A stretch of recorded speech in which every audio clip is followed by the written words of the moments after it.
Mas então agora vamos voltar na planilha, Vamos que lá. ainda não terminou o atendimento do requisito. A gente vai falar um pouco do escopo, então a gente fez essa análise, a gente vai para a próxima planilha, e daí a gente vai fazer o direcionamento estratégico, ele vem direto na nossa planilha. Deixa eu fazer esse comentário, que o direcionamento estratégico, ele vem através da compilação, do cruzamento dos 4 quadrantes, pontos fortes, fracos, ameaças e oportunidades. Nós vamos ter um direcionamento estratégico de acordo com o método também, que não foi a gente que criou. Bem antigo, que funciona. Se você fez aquilo direito, você vai ler o direcionamento estratégico e fala assim, puxa, isso aqui faz todo sentido para a minha empresa. Nesta mesma planilha, onde você tem o direcionamento estratégico, porque com base nesse direcionamento, você vai definir aqui qual é o escopo do sistema. Exatamente, e as possíveis exclusões, né, de acordo com esse ambiente todo, se tem algum tipo de não aplicabilidade, de exclusão, você vai relatar ali junto com a justificativa. Perfeito. Legal aqui? Depois disso, tem uma tarefa que talvez seja uma das mais complicadas daqui para frente, ou mais complicadas do sistema de gestão. Mas para mim também é uma das mais importantes também. Que é definir aqui quais são os processos principais de Isso. apoio. Por que eu acredito que é uma das mais complicadas? Porque é difícil abster-se, né? A gente olhar para dentro da nossa empresa e desenhar ou reproduzir num papel os processos que lá existem é uma tarefa fácil. Mas olhar para o contexto que você acabou de desenhar e responder a seguinte pergunta: quais são os processos que eu preciso para entregar o melhor resultado para o meu cliente? E lembrando que processos não são departamentos. A gente também vai referenciar aqui um vídeo que a gente também fala bastante sobre a definição de processos, né? Então, o processo é uma atividade de transformação. Então, não necessariamente, um departamento, ele pode ter mais de um processo, ou um processo, ele pode passar por mais de um departamento. Então, é importante ter essa visão de transformação quando a gente for fazer isso. Porque a abordagem de processos é um dos princípios do sistema de gestão. Se aqui eu fizer essa atividade errada, acabou, assim, né? Então, é muito difícil que você consiga seguir com todo o processo do seu sistema de gestão, porque tudo vai partir daqui. Isso. Então, por isso que a gente fala que um ponto crítico é realmente fazer isso numa atividade de imersão com a equipe, porque é o ponto crítico. Perfeito. E aqui, para você não errar, o que você tem que fazer? Você vai, junto com esse mesmo time que definiu missão, visão, valores, análise SWOT, definir quais são os processos na sequência que eles aparecem, que eles acontecem. Então, em geral, é muito comum encontrar o processo de atração de cliente, marketing, como o primeiro processo da empresa. Ou aquelas empresas que têm criação de produto, o laboratório, a criação do produto, o desenvolvimento do produto pode ser o primeiro processo. E aí vem marketing para divulgar, vendas para vender, atendimento, aí tem, em alguns casos, processos de pós-vendas ou fabricação, despacho para quem é manufatureiro, né? Para quem é serviço tem a entrega de serviço, e aí vai. Quais são os processos principais e quais são os processos de apoio? Diferença entre eles, Dani. O que é o processo principal, o que é o processo de apoio? Um exemplo que eu gosto bastante de dar o processo principal é aquele que está relacionado à atividade fim da empresa. Então, hoje nós somos uma empresa de consultoria aqui na Tempo.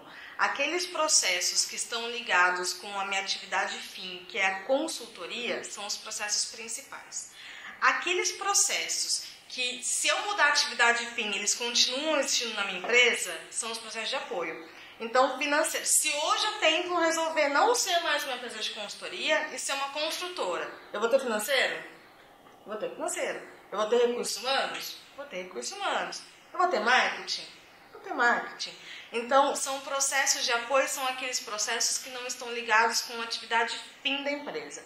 Processos principais é aquela sequência de processos que fazem com que você entregue o resultado para o seu cliente. Perfeito. E, por favor, não há importância, mais ou menos importante. Não é porque é principal que é mais importante. Não é porque é de apoio que é menos importante. Mesmo porque o principal ele não acontece se não tiver o apoio. Exatamente. Né? Então, na planilha, defina quais são os processos, quem são os responsáveis e os departamentos onde aquele processo acontece.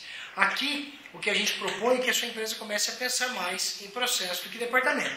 Exemplo, no departamento financeiro, tem o processo de contas a pagar, processo de contas a receber, processo de contabilidade, assim por diante. Isso tudo pode estar dentro do mesmo departamento. Exatamente. Agora a gente vai definir realmente, a gente vai fazer os mapas dos processos, que é o que a gente chama, né? Isso.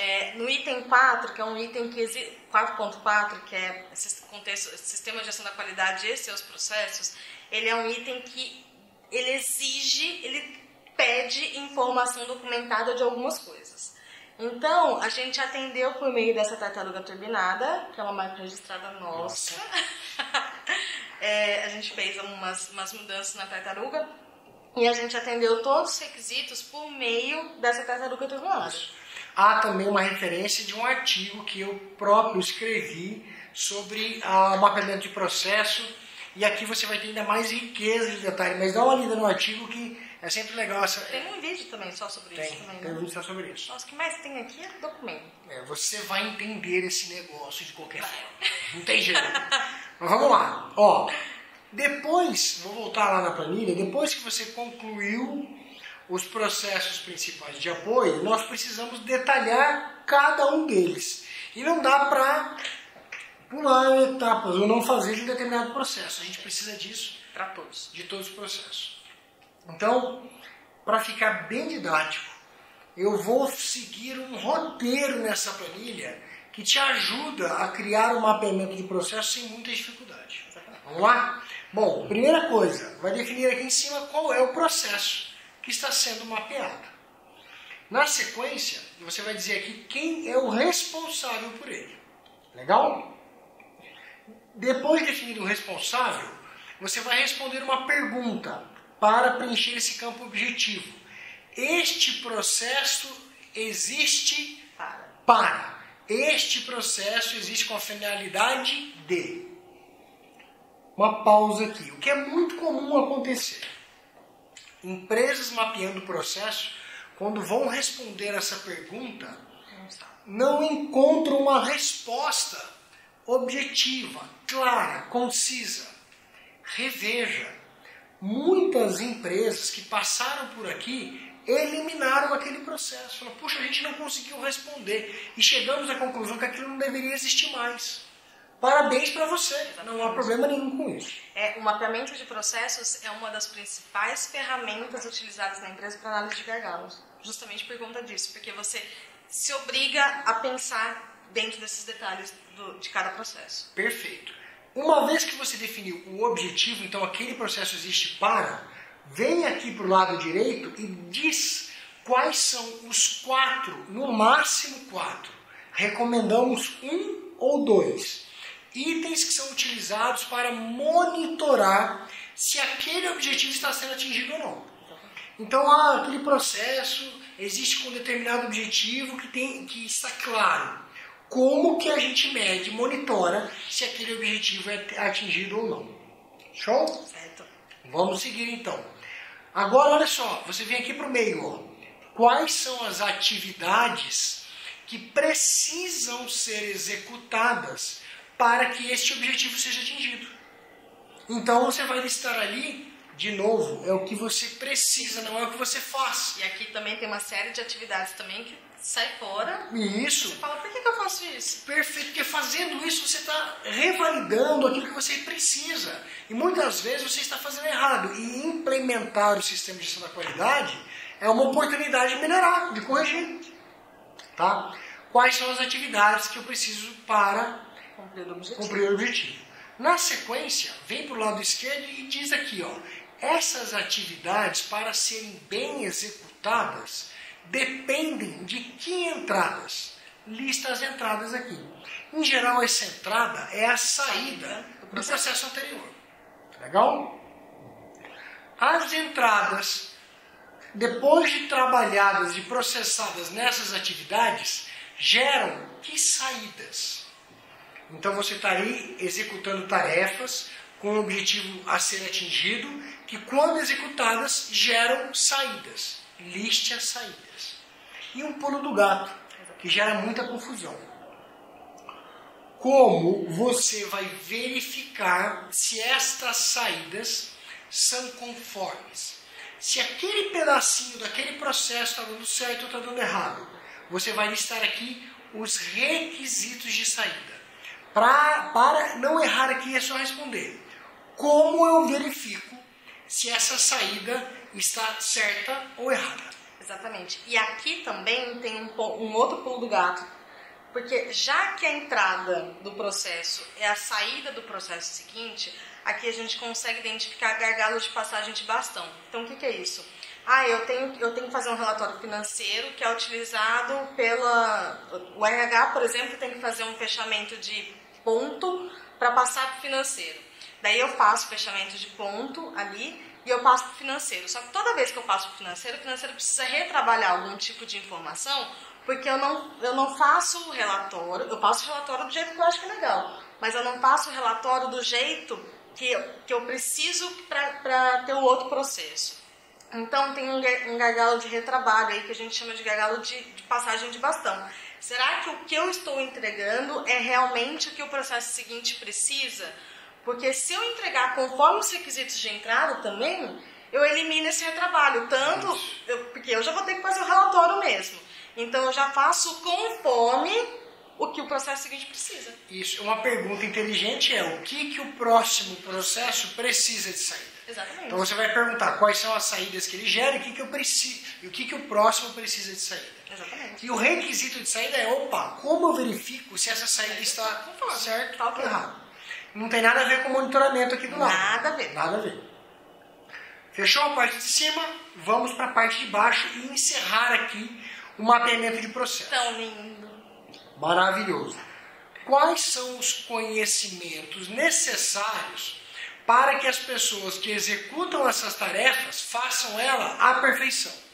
Essa é a leitura.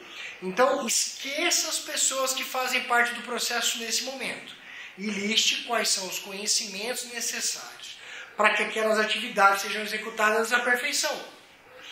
Qual é a legislação aplicável, se é que há uma legislação aplicável àquele processo? E ao processo, não à empresa. Isso. Quais são as tecnologias e recursos utilizados para que essas tarefas sejam cumpridas ou executadas? Então, em muitas empresas hoje é comum a utilização de softwares, ERPs, ou alimentar uma planilha tal, ou utilizar um procedimento X. Exatamente. Aqui você vai equipamentos diferentes, equipamentos, né? Muitas empresas usam equipamentos de medição, por exemplo. Então, são tecnologias e recursos necessários para a boa execução desse processo. E por fim? Por fim, os dois últimos itens que atendem o pensamento com base no risco. Quais são os riscos e oportunidades que existem aqui? Exatamente. Dica de quem já fez isso centenas de vezes. Centenas de vezes, sem exagero e sem arrogância. Mas a gente já viu muitos erros e acertos. Não queira colocar 20 riscos, 20 oportunidades. Se você tiver 20 riscos e 20 oportunidades, junte as pessoas e classifique as 4, 5 principais para todos os itens. Legal? E aqui uma atividade também importante, porque o ser humano ele tem a tendência em pensar negativamente, né? Então é muito fácil encontrar risco, né? E daí a gente vai ver o mapeamento de processo e oportunidades. Não tem. Então, como que não tem nenhum tipo de oportunidade de melhoria de alguma coisa que você está fazendo? Isso. Né? Inevitavelmente, as pessoas que fazem parte daquele processo, se elas forem envolvidas, elas vão ter sugestões de melhoria. E aqui tem uma técnica que você pode usar. Estimule assim, olha, Dani, se você pudesse fazer uma melhoria aqui, sem limite de dinheiro, sem ninguém enchendo o saco, te proibindo de fazer alguma coisa, mas para melhorar, o que seria? Aí ela fala, puxa, se eu não tivesse fulano ali me impedindo de trabalhar, nem um recurso financeiro faltando, eu faria isso, isso e isso. Exatamente. É uma forma de extrair das pessoas as melhorias de processo. Então não deixem ter o risco e não ter oportunidade. Fechamos? Fechamos o item 4. Parabéns! Esperamos com todo o carinho que você tenha entendido na amplitude aí do termo, né, da compreensão necessária para passar para o próximo requisito. Se alguma coisa ficou nebulosa, se você não entendeu, volta, assiste de novo. Veja o material complementar. Veja o material complementar, assista aos vídeos referenciados, leia o texto que está disponível no blog, que a gente referenciou aqui também. Tudo isso foi pensado com muito carinho para que você entenda com profundidade o requisito 4 do sistema de gestão. Exatamente. Próximo módulo, requisito 5. Vamos ao 5 então. Até lá. Até.